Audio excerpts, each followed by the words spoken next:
주제를 다 기억하십니까? 우리가 생명의 삶을 예전과 다르게 생명의 삶 전체를 관통하는 주제는 뭐였죠? 성경적인 세계관. 그래서 처음 시간에 배운 주제가 창조, 그죠? 그 다음에 타락, 그 다음에 구속. 그래서 이 관점을 가지고 렌즈를 안경을 끼고 세상을 다 바라보기 시작하면 첫 번째 하나님이 누구신가에 대해서, 우상이 무엇인가에 대해서 하나님을 새롭게 보는 눈이 열리고 신론. 그 다음에 두 번째 돈이 무엇인가에 대한 재물관이 생긴다 그랬어요. 돈은 뭐라 그랬죠? 돈은 어떻게 바라봐야 되는데서 재물은 하나님. 하나도 기억을 못하시네. 할렐루야. 재물은 하나님이 주시는 뭐라고요? 은사. 은사라 그랬어요. 자, 은사는 사람마다 다 같다? 다 다르다. 그렇죠? 여러분 저를 볼 때 강 목사는 재물을 버는 은사가 있어 보여요? 그렇죠. 타령코. 그런데 제가 그런 은사가 없다고 하나님 앞에서 원망하고 불평하고 하면 되겠어요? 안 되겠어요? 그러면 저에게 주신 은사는 뭐 같아요? 가르치는 은사가 있다. 말씀면 아이고 좀 황공스럽다. 그런 은사가 제게 있어요. 그러면 제가 이것을 잘 활용하면 하나님께 상을 받겠어요? 못 받겠어요? 받는데 나는 목사인데 왜 하나님 내게 돈을 안 주는가? 불평과 불면으로 내게 주신 은사를 활용하지 않고 내게 주시지 않은 은사를 가지고 욕심을 내거나 하면 나중에 하나님 앞에 가면 어떻게 될까요? 책망 받겠죠. 그럼 반대로 재물의 은사가 있는 분이 재물을 하나님께서 주신 것을 하나님 뜻대로 사용하지 않으면 칭찬받겠어요? 벌 받겠어요? 잘 기억하셔야 돼요. 왜냐하면 오늘날 많은 사람들이 부하고자 하니까 잘 들으셔야 돼요. 이해되시죠? 그러면 은사가 재물의 은사만 있겠어요? 아니잖아요. 믿음의 은사도 있고 성경 보면 기도의 은사도 있는데 하나님이 기도의 영을 부어줘서 신앙생활을 시작할 때 기도를 안 해. 그럼 어떻게 되겠어요? 하나님이 기도의 은사를 준 사람에게 하나님이 재물을 찾겠어요? 주신 걸 찾지 않겠어요? 그래요 안 그래요? 아니, 동의 좀 해줘야지 뭐 나갈 맛이 나지. 기도의 은사를 줬어. 근데 기도의 은사를 준 사람에게 하나님이 재물을 찾겠냐고요. 기도를 찾을 거 아니에요. 그러니까 기도를 안 하면 그 사람 상급을 받겠어요? 못 받겠어요? 어떤 사람은 봉사의 섬김의 은사가 있어. 여러분 섬김의 은사가 있는 사람이 섬기지 않으면 하나님께 상을 받지 못해요. 다 기도하는 사람이면 다 좋지. 근데 하나님은 다양한 가운데 사람을 부르셨어요. 그죠? 그러니까 몸으로 막 봉사하는 걸 기쁨으로 하는 사람에게 가가지고 왜 기도 안 해? 왜 기도 안 해? 막 그렇게 하면 돼요? 안 돼요?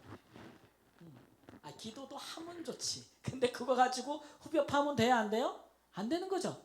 다 하나님께 부르시는 은사가 뭐하다? 다르다. 자기에게 주신 은사를 생각하여 그 일에 남기는 것이 중요하다. 또 한때는 하나님께서 나를 이런 은사로 부르셨는데 지금은 또 다른 은사로 부르실 수 있어요? 없어요? 제가 작년에 은사론에 대해서 한 적이 있는데 직분 세미나 할 때 그때도 얘기 드렸던 말씀이에요. 은사가 한 가지만으로 하나님 우리를 부르지 않는다 그랬어요. 때와 형편에 따라서 하나님은 지금은 이렇게 다른 때는 또 저렇게 부르시기 때문에 그게 되게 중요하다고 말씀드렸잖아요. 그냥 오늘 재물론을 할까 계속 할까 보다. 그리고 지나고 나서 또 그다음에 우리가 뭘 했냐면 정치. 정치는 좋은 것이다 나쁜 것이다? 정치는 선한 것이다 그랬어요. 왜냐하면 인간이 죄로 말미암아 타락하기 전에도 정치는 하나님이 하라고 하셨다 인간에게. 그러니까 이제 우리가 창세기가 되게 짧아도요 1장 2장 인간이 타락하기 전에 되게 짧아도 여기서 많은 걸 찾을 수 있어요. 하나님께서 인간에게 뭐 했어요? 다스리라고 했잖아요. 정치행위예요. 그죠? 죄를 짓기 전에라도 다스리라고 했어요. 이건 우리가 정치하는 사람으로 정치적인 어느 사회학자 말처럼 동물로 하나님이 우리를 창조하셨다고요. 정치는 좋은 건데 잘해야 되는 거죠. 그렇죠? 근데 하나님이 정치를 우리에게 맡기셨다 그랬어요.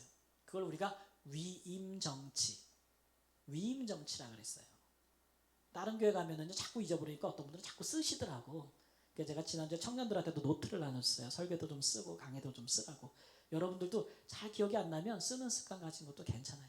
그래서 어떤 분들은 또 주보에 열심히 써. 그래서 나중에 가시분 청소하다 보면 주보에 설교를 다 써놨어. 야, 차 좋으시다. 근데 그걸 또 놓고 가? 기억이 나겠어? 안 되겠어요? 놓고 가면 아무 기억이 안 나지.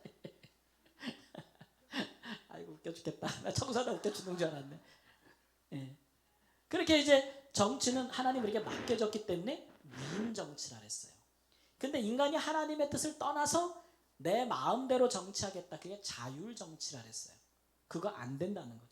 자율 정치를 하면은 하나님의 뜻대로 정치하기 때문에 정치를 다른 사람을 압제하고 빼앗아서 가지려 하고 권력을 차지하려고 하는 욕망만 남기 때문에 제어할 수단이 없다 그랬어요. 그래서 그렇게 자율 정치하면 안 되고 내가 지금 정치하는 자리에 있어도 이거 누구로부터 난 거예요? 모든 권세는 하나님께로부터 난 것이다라를 인정하고, 그죠? 또 그런 마음으로 하나님이 맡겨주신 대로 대리하여 한다는 생각을 가지고 해야 된다는 것이죠. 그게 중요하다는 거예요. 세속 정치도 마찬가지. 그리스도인들이 세속 정치에 참여할 때는 그런 의식과 목적을 가지고 해야 된다라고 이제 말씀을 드렸습니다. 그래서 우리 그리스도인들은 어느 정치의 특별한 파에 종속되면 안 된다. 나는 무슨 파, 무슨 주의, 뭐 어디 뭐 이스트, 나는 뭐 이스트, 뭐 페미니스트, 뭐 나는 뭐 무슨 자, 무슨 파, 뭐 이렇게 하지 말라 그랬어. 우리는 이 땅에 하나님 나라를 이뤄가기 위해 정치하는 사람, 그렇죠? 그러니까 하나님의 말씀에 비춰봐서 오늘 오전 말씀처럼 하나님의 나라는 하나님의 말씀이 성취되는 나라니까 거기에 따라서 아닌 거는 아니라고 하고 바른 것은 바르다고 하며 그런 태도로 살아야지 어느 한 정치 세력에 완전히 함몰돼서 하나님의 말씀과 진리나 뜻보다도 그게 더 중요하게 되는 그런 정치는 하지 말자, 이 말씀 드렸어요.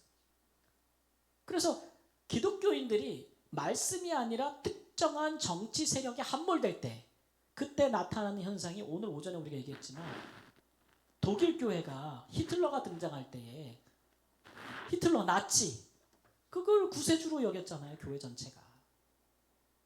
그렇게 된다니까요. 우리나라 일제시대 때 천황숭배 시작됐을 때 우리나라 교단이 어떻게 했어요? 전부 다 반대하고 들고 일어났어요? 아니요. 총칼 앞에 다 무릎 꿇었죠. 반대하는 사람들은 투옥되고 감옥도 갔지만 그렇지 않은 대부분의 교회와 목사들은 교단을 유지하면서 오히려 거기에 굴복했어요. 그렇게 된단 말이에요. 그죠? 그러니까 그런 거 교회가 그런 정치하면 돼야 안 돼요? 안 되는 거죠. 아니 안 하면 죽는데. 죽어야죠. 예수님은 안 죽었나? 그런 시대가 되면 죽어야 되는 거예요. 그런 시대가 되면 누가 제일 먼저 죽겠어요? 누가 제일 먼저 죽겠어요? 강 목사가 제일 먼저 죽어야 돼요. 안 그러겠어요? 안 그러겠냐고. 그렇다고 성도들이 다 죽겠냐고요. 예. 그러니까 우리는 그런 시대가 오지 않기를 뭐 해야 돼요? 기도하고 살아야죠. 무방비로 살고 세상에 악에 막 어둠에 밀려갈 때 무관심하게 했다가 그런 시대가 확 오니까 그 다음부터 감당을 못해가지고 교회가 뿔뿔이 다 흩어지고 다 주를 떠나고 배반하는 시대가 오겠어요? 안 오겠어요? 오죠. 그런 시대가 있었으니까 역사에. 있었으니까. 한 번 있는 일이 또 오겠어요? 안 오겠어요? 올 수 있죠. 언제? 우리가 다 잠자면. 우리가 다 잠자면. 깨어있어야 돼. 그래서 하나님의 하는 사람들은 깨어있어야 된다. 자, 오늘은 이제 노동이니까 노동. 정치, 우리가 재물, 하나님 신론, 그 다음에 재물, 정치, 오늘은 노동, 직업에 대해서 할 거예요. 아유 이런 일을 했었나 싶죠? 했다고 다. 성경적인 노동을 한번 보겠습니다. 대표 성경 구절을 한번 보죠. 골로새서 3장 17절 말씀 함께 읽습니다. 시작. 또 무엇을 하든지 말에나 일에나 다 주 예수의 이름으로 하고 그를 힘입어 하나님 아버지께 감사하라. 아멘. 골로새서 3장 17절 말씀. 특히 이 중에서 무엇을 하든지 일을 하든지 말을 하든지 다 뭐로 하래요? 주 예수의 이름으로 하고 그를 힘입어 하라 이런 얘기예요.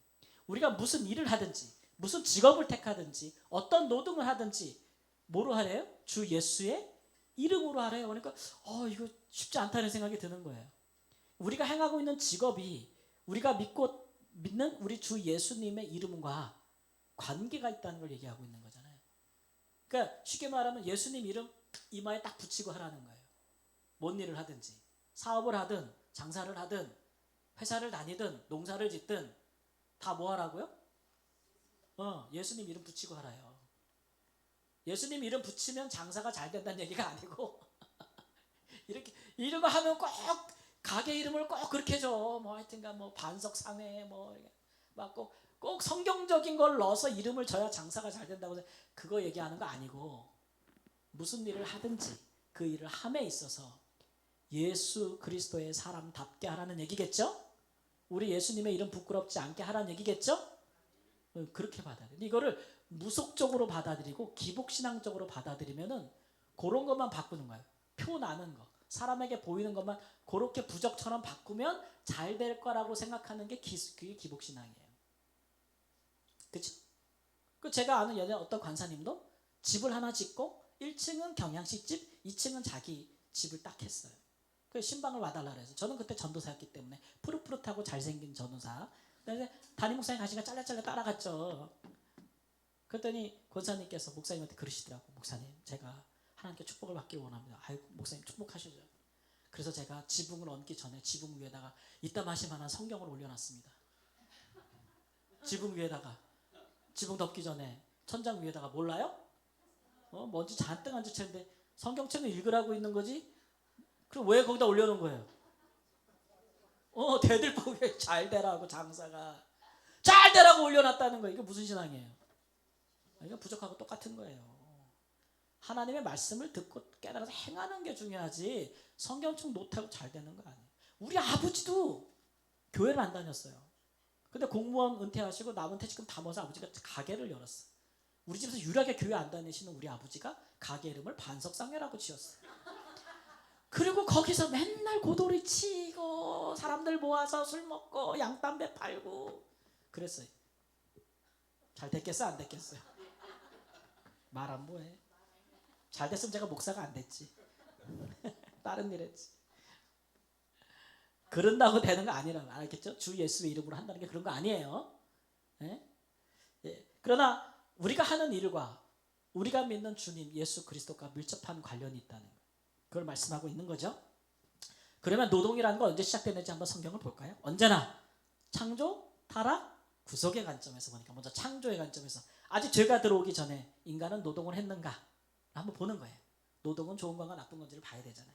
보면 에덴에서 하나님께서 이렇게 말씀하셨습니다. 창세기 2장 15절 말씀에 여호와 하나님이 그 사람을 어디요? 이끌어. 하나님이 사람을 이끌어, 그러니까 부르신 거죠. 그죠? 그 다음에 그를 어디에 두셨어요? 에덴 동산에 두어. 에덴 동산이 어딘데? 그것을 경작하며 지키게 한다. 에덴 동산이 뭐 하는 곳이에요? 일하는 곳이에요. 일터. 그죠? 거기서 뭐 하게 했어요? 경작하게 했다. 지키게 했다. 일을 시켰다는 얘기야, 하나님이. 그러니까 다시 부르면 하나님이 그를 이끌어, 하나님이 부르셨어요. 그리고 하나님께서 그를 일터에다 두셨어요. 그리고 일을 하라고 시켰어요.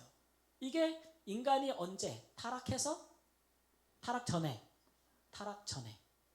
그러니까 하나님은 인간이 노동하기를 원하셨어요? 원하지 않으셨어요? 원했죠. 죄가 들어오기 전부터. 그러니까 죄 때문에 일이 생긴 거야. 틀린 말이야, 바른 말이야? 틀린 말이에요. 그러니까 복 받으면 일 안 해도 돼. 맞는 말이야, 틀린 말이야? 내가 하여튼 30세까지 돈을 엄청 벌어가지고 40세부터는 룰루랄라 하고 살 거야. 성경적인 인생관이에요, 아니에요? 아니에요. 일은 하나님이 인간에게 주신 축복이에요. 창조 때부터, 죄짓기 전부터. 그러니까 일은 항상 우리에게 복이 되는 거예요. 그래서 노동이라는 것을 우리가 해야 되는 것이죠. 하나님은 우리를 노동의 현장으로 부르시고 두셔서 시키길 원하는 분이에요. 그런 존재로 우리를 창조했어요. 노동해야 하는 존재로. 그러니까 노동 자체를 경시하거나 일하는 것 자체를 경멸하는 것은 옳지 못해요. 성경적인 세계관이 아니다. 성경적인 세계관이 아니에요. 분명히 여러분 알고 있어요. 그러니까 노동이 다 그러면서 신성하다고 보는 거예요. 무슨 일을 하든지 노동은 일은 신성하고 거룩한 것이다. 귀한 것이다. 아멘. 그런데 그런 노동이 죄로 말미암아 일이 이제 타락했다. 타락했다는 얘기는 방향도 잃고 목적도 잃었다는 거야. 의미도 퇴색되고 그게 죄 때문에 일어난 일이라는 것을 우리가 보겠는데 한번 보겠습니다. 노동의 타락. 노동이 타락했는데 어떻게 타락했냐? 첫 번째 우주적으로 따라해보세요. 우주적, 영적, 사회적인 고통과 수고와 투쟁 이런 걸로 노동이 왜곡됐다는 거예요. 처음에 하나님의 창조된 세계를 가꾸어가는 의미로서의 노동이었어요. 근데 죄 때문에 그 다음 어떻게 됐냐면은 이 고통의 의미가 더해졌어요. 여러분 노동을 하면은 몸에 고통이 있어요, 없어요? 힘들죠. 힘든데 그게 더해지는 거예요. 죄 때문에 더해지는 거예요. 그래서 대표적인 예로 나온 게 이제 여인이 임신하는 고통을 더하겠다. 해산할 때에도 엄청난 고통이 더하겠다. 이렇게 얘기하시는 것도 그 부분이에요. 남자도 말해요. 평생 뭐해야? 수고해야 소산을 먹으리라. 처음에 에덴에서 아담이 일할 때는요. 일하는 것과 먹고 사는 문제가 큰 관련이 없었어요. 왜냐하면은 그 일하는 것은 먹고 살려고 일하는 게 아니고 뭐 하는 거였어요? 에덴을 가꾸고 지키는 차원이었어요. 아까 말씀해 보니까 그죠? 그런데 그럼 뭐 먹고 살아? 에덴에 먹을 게 널려 있는 거죠. 동산의 모든 나무의 실과는 내가 임의로 뭐 하라고요? 먹으라 그랬잖아요. 먹고 사는 문제랑 관련이 없고 하나님의 창조 명령을 수행하는 차원이었는데 죄로 말미암아 타락하게 되니까 그 다음부터 어떻게 되냐면은 먹고 사는 문제로 노동이 완전히 거기에 이제 다 전락이 되는 거예요. 왜 일을 하냐? 왜 일을 해요? 먹고 살아야 돼. 왜 먹고 왜 일 안 하면 못 먹고 살아요? 땅이 죄로 말미암아 뭐 어떻게 됐어요? 저주받았다 그러잖아요. 땅은 너로 말미암아 저주를 받고 죄가 온 우주에 타락을 가져온 거예요. 우주 세계에. 그래서 그 다음부터는 인간이 고통스럽게 수고하지 않으면 하나님이 창조하신 세계가 인간에게 먹을 것을 안 내놓는 거예요. 전에는 죄가 들어오기 전에는 그냥 먹을 수 있는 게 있었는데 그게 안 내주는 거예요. 그런 세계로 바뀐 거죠. 투쟁이라는 얘는 제가 왜겠냐면은 하나님께서 여자에게 말씀하시기를 너는 남편을 원하고 남편은 너를 다스릴 것이다. 이게 원한다는 말이 욕망한다는 얘기예요. 그래서 남편과 아내, 여성과 남성 사이에 뭐가 생겨요? 투쟁이 생기는 거예요. 싸움이 일어나는 거예요. 그래서 여러분 인류의 역사를 보는 관점 중에 하나가 뭐가 있어요? 젠더 갈등으로 보는 관점도 있죠. 여성과 남성의 계급 투쟁으로 보는 관점도 있고 이 역사를 계급 투쟁으로 보는 관점들이 있어요. 가진 자와 가지지 못한 자의 계급 투쟁 막 이렇게 보는 우리가 다 그렇게만 보면 문제가 있는데 그런 관점도 무시할 수는 없잖아요. 지금도 우리 사회 남자와 여자의 어떤 권리나 그런 것의 의무에 있어서 평등하지 못하다는 그런 것들은 계속 제기되고 있는 거 아니에요. 그래서 우리 뭐 여성분들도 그렇지만 과거보다 우리가 많이 여성들의 권익이 회복되어지기는 했지만 아직 만족할 만한 수준은 아닐 거예요. 그렇다고 남자들이 그렇다고 생각하는 것도 아니에요. 그죠? 요즘 젊은 세대들끼리 이거 갖고 얼마나 충돌하는지 몰라요. 흔히 말하는 여자도 군대 가! 이러고 이게 지금도 나오잖아요. 지금도 싸우는 이슈 중에 하나잖아요. 그죠? 여자도 군대 가야 된다. 그러면 여자들이 뭐라 해요? 너도 해나 봐! 그렇지. 그래가지고 서로 계속 싸우는 거 아니에요. 지금도. 이게 단순한 문제가 아니고 이것 외에도 많은 그 계층과 사회적 계층과 다름 때문에 투쟁의 역사가 일어나는 거예요. 이 분열은 죄로 말미암는 거고 또 하나는 영적으로도 그래요. 예수님께서 여자에게 너의 후손과 여자의 후손이 원수가 된다. 그러니까 이제는 뭐냐면 약속의 자손들과 하나님의 약속의 자손들과 사탄의 자손들 사이에 끊임없는 투쟁이 일어날 것을 이야기하는 거예요. 이게 죄가 우리 창조 세계를 타락시켰다는 면 안에 이런 것들이 있어요. 그렇기 때문에 우리가 일하는 의미나 고통과 수고 이런 것도 굉장히 많이 타락을 했고 왜곡됐고 먹고 살아야 될 문제로 전락하는 거죠. 의미가 아주 가치가 떨어지는 거예요. 우리 노동의 가치가. 그래서 우리가 지금 18세기 산업혁명 이후로 막 세상이 대량 생산, 모든 물건을 다 대량 생산하잖아요. 그죠? 대량 소비. 여기에서 일하는 우리 인간은 어떤 인간이에요? 우리는 죄가 들어오기 전부터 자유롭고 하나님의 창조 명령을 수행하는 인간으로서의 노동이 아니고 기계의 쳇바퀴 톱니바퀴 하나처럼 계속 돌아가야 되는, 그죠? 네, 그런 인간으로서의 노동자의 인간의 모습들, 그런 게 더 많잖아요. 네. 그러니까 노동의 의미가 굉장히 많이 퇴색됐다는 거예요. 오늘날 우리가 일, 직업 이렇게 얘기할 때 직업을 영어로 job이라고 할 때는 이게 돈 버는 수단이라는 거예요. 왜 일하냐 그러면 돈 벌어야지. job. 그죠? 돈 벌어야지. 당연한 거 아니에요? 그렇죠? 돈 벌어야지. 그 다음에 또 하나는 이제 커리어예요. 이거는 뭐냐면은 그 경력을 쌓는 거죠. 이 일도 하고 저 일도 쌓으면서 나를 자꾸 어떻게 해요? 나를 경력을 써서 자꾸 내 실력을 키워가지고 더 좋은 점, 더 좋은 위치나 돈을 벌기 위한 목적, 이것들을 우리가 직업이라고 일이라고 부르는 거예요. 근데 여기에 대해서 이제 이게 보통 우리 가운데 상식인데, 근데 하나님은 여기에 자꾸 다른 걸 얘기하는 거죠. 창조 때부터. 예, 일은 뭐냐면은 돈 버는 수단이 아니고 일은 하나님의 창조의 뜻을 실현하는 수단이라는 거예요. 그래서 콜링이라 그러는 거예요. 부르심. 뭐라고요? 부르심. 한자로 말하면 소명. 하나님은 그 자리로 너를 불렀다는 거예요.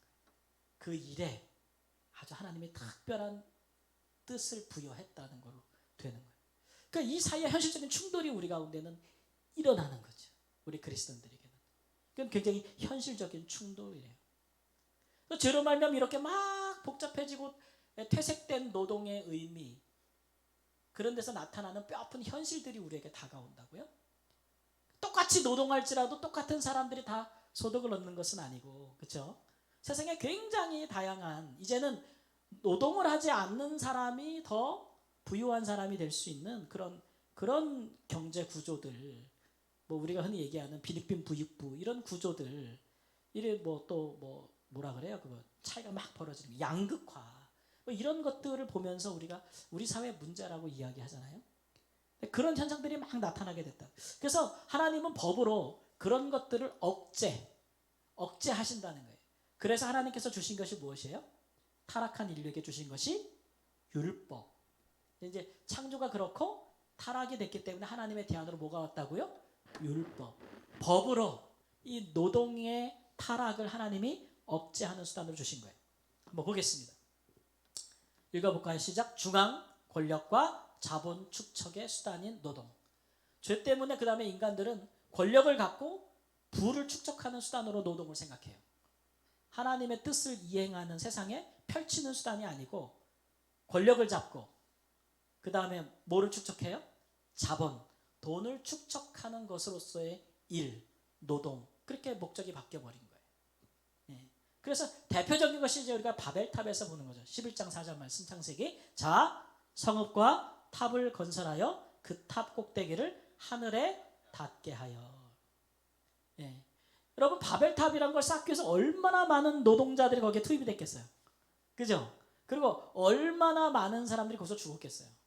우리가 피라미드 얘기를 하지만 이집트 피라미드, 그런 같은 피라미드 같은 거 쌓으려고 우리가 보면 지금 와, 인간이 어떻게 이런 걸 만들었을까 이러지만 얼마나 많은 사람들이 그 피라미드를 쌓기 위해서 그 안에서 죽고 희생됐는지 여러분 상상도 못할 거예요. 만리장성, 지금 보면 이야, 관광 가면 멋있지. 그러나 예전에 그 만리장성 쌓으려고 얼마나 많은 백성들이 죽었을까요? 희생됐을까요? 수단으로 전락해서 죽었을까요? 그런 것들은 다 무엇을 상징해요? 그런 대단한 건축물들은 다 뭘 상징해요? 중앙 권력, 권력의 집중을 상징하는 거예요. 그래서 그런 평범한 사람들을 희생시켜 그들을 노동을 대가로 소수의 사람들이 자본을 축적하는 거예요. 자본을 축적하는 거예요. 그런 것들로 노동이 전락했다는 거죠. 세상만 그러냐? 그렇지 않아요. 종교도 그래요. 마가복음 12장 44절 말씀에 이런 말씀이 있습니다. 함께 읽습니다. 이 과부는 그 가난한 중에서 자기의 모든 소유 곧 생활비 전부를 넣었느니라. 예수님께서 종교 지도자들이 돈을 좋아한다고 비판하신 이후에 들어가는 말씀이에요. 예. 그러니까 2렙돈이잖아요. 한 끼 식사 양인데 그것조차도 헌금을 하지 않으면 안 되는 종교적인 그런 강압, 압제, 이런 현실을 고발하고 있다고 저는 봐요. 이 말씀이. 근데 이 말씀을 가지고 여러분 생활비를 다 넣어요 이렇게 설교하는 분들이 있을까요, 없을까요? 제가 중학교 때인가 부흥회를 갔더니 그 부흥회에서 그러더라고요. 목사님이, 자, 이 시간 다 눈 감아요. 뭐라 하겠어요? 지갑을 다 꺼내요. 지금부터 헌금함을 돌린다니까.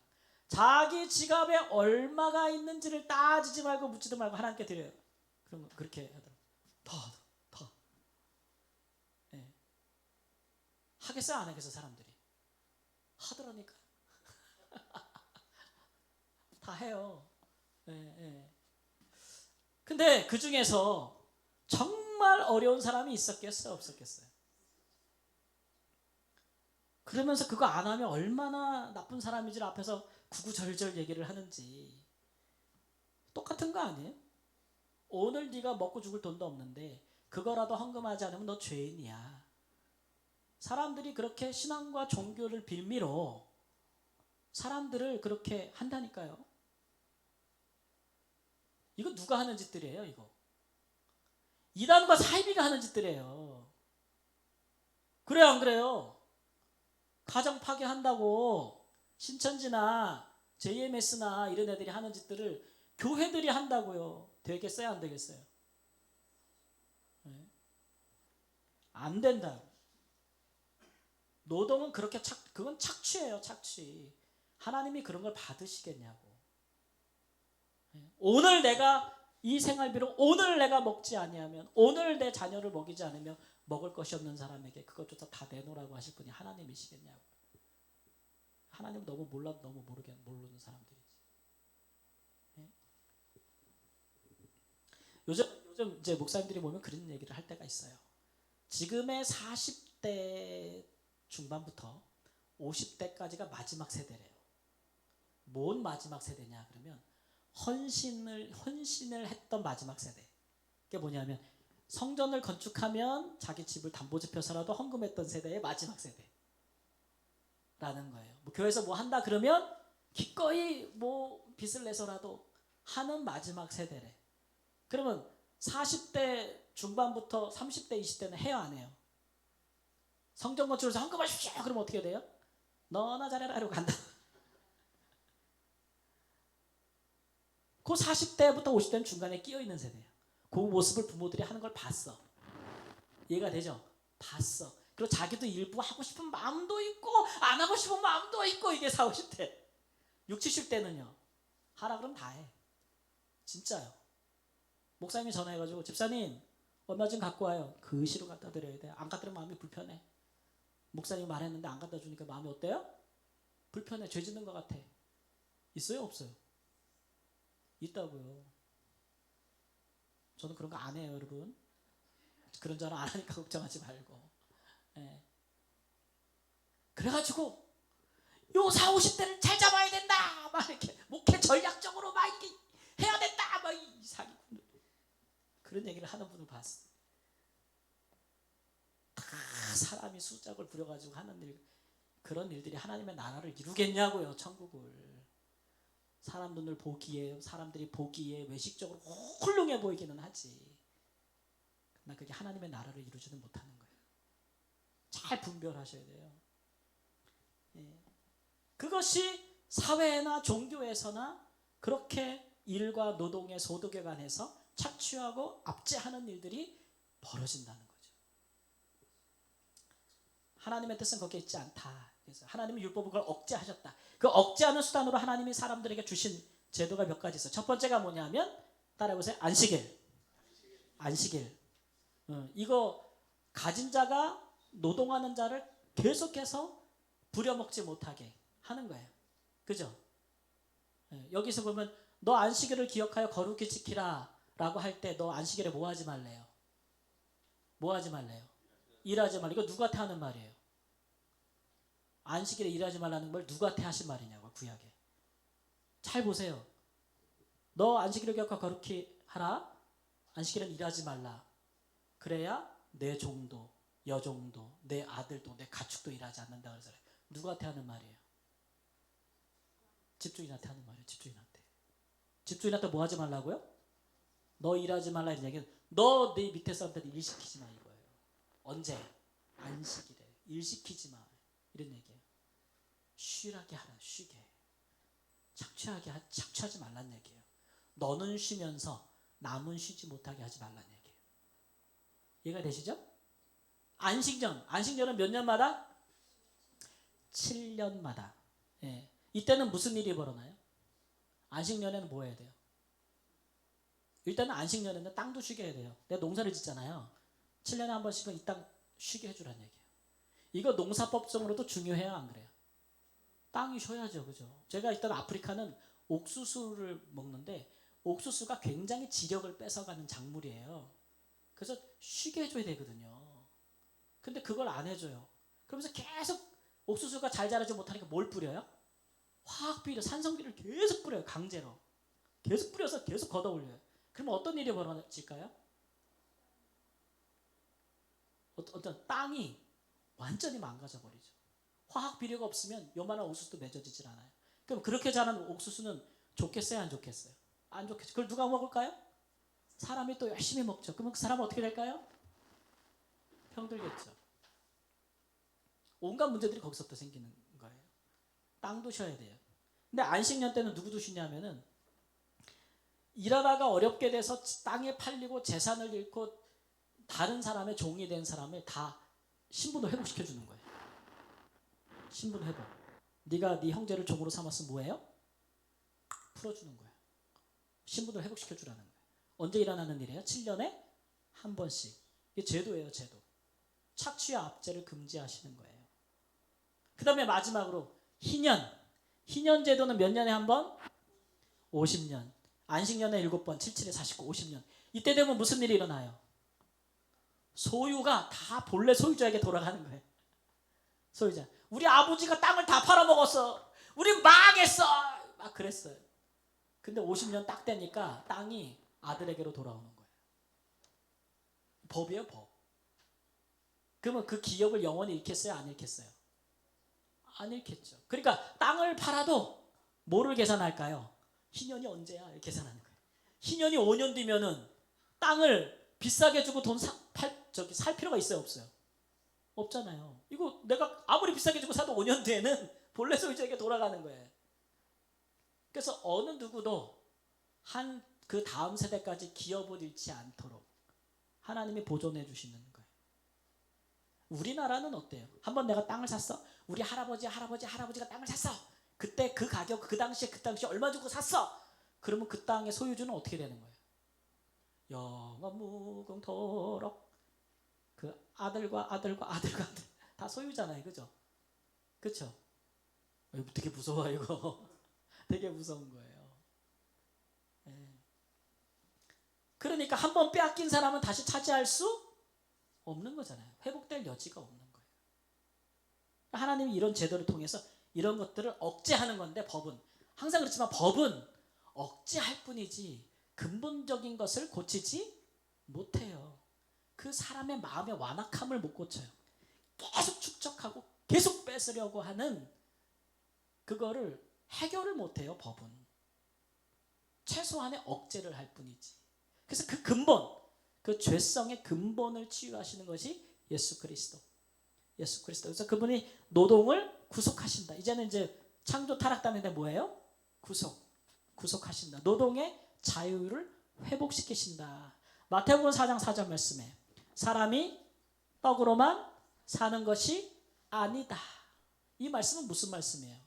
노동이 먹고 사는 문제만은 아니다라는 거예요. 그런 목적에서 벗어나라는 거예요. 왜 이래? 먹고 살기 위해서. 왜 직업을 택해? 돈 벌려고 하는 것에서부터 벗어나라는 거예요. 그거는 죄가 들어온 이후에 인간에게 각인된 거예요. 각인된 거예요. 사랑하는 청년들이여, 직업을 찾을 때 온리 돈 벌기 위해서라는 생각에서 벗어나세요. 아무리 돈이 중요해도. 그거는 그리스도인들의 길이 아니에요.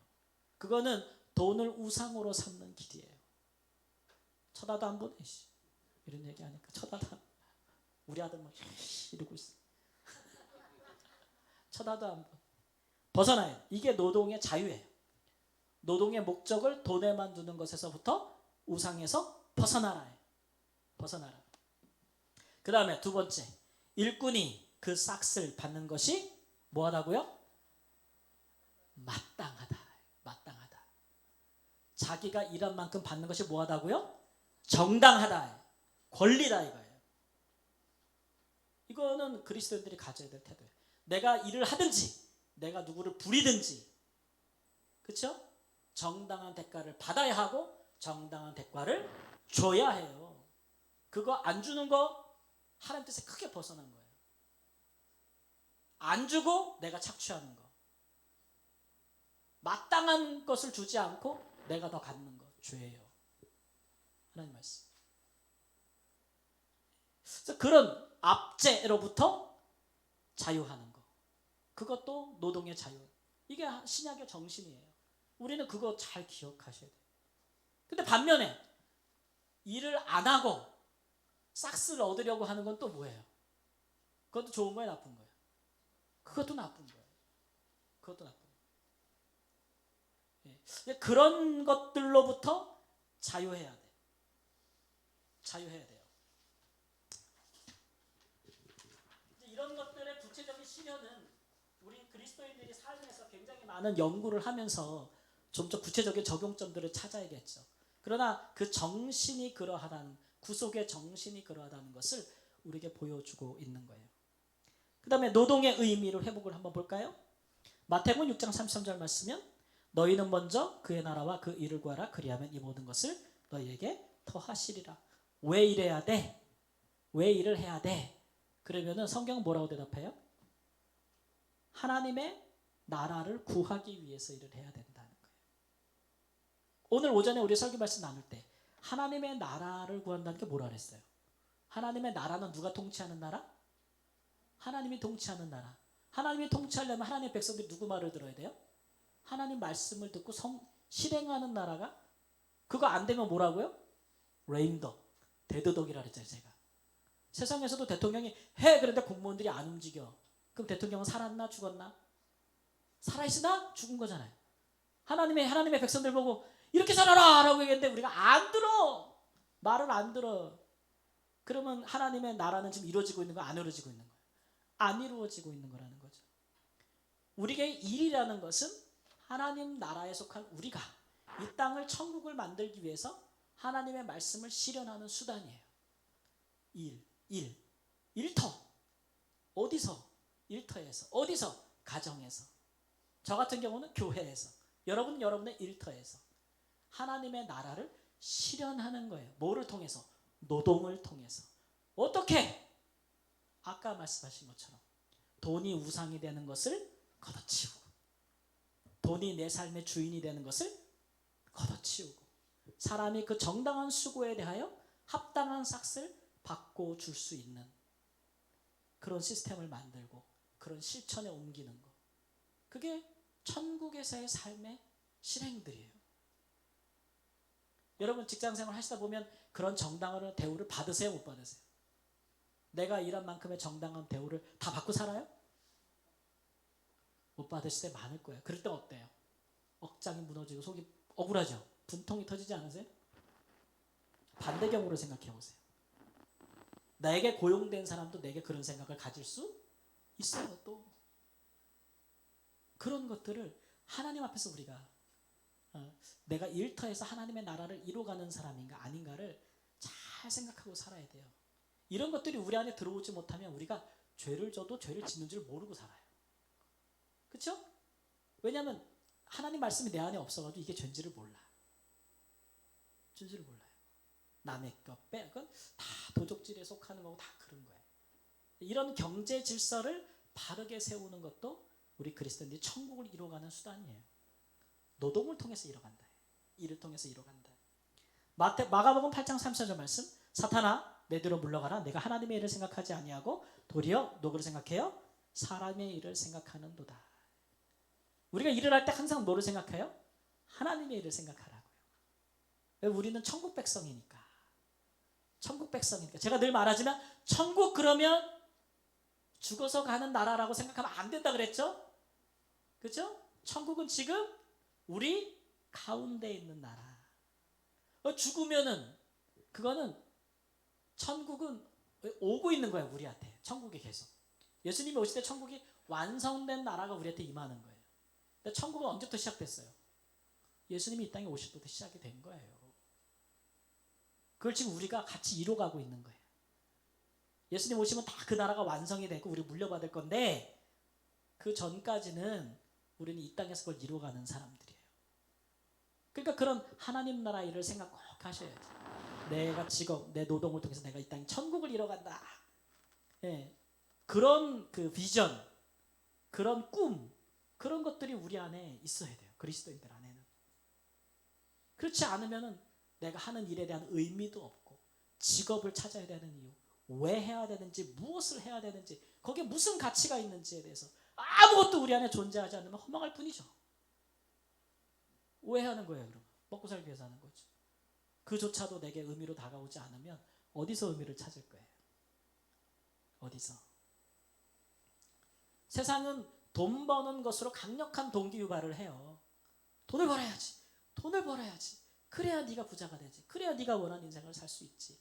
막 그렇게 되지만 돈을 버는 것도 그 사람을 항상 행복하게 해주지는 않아요. 여러분 주변에 사례들이 있지 않아요? 돈 많은 사람이 다 행복해요? 아니에요. 그렇지 않아요.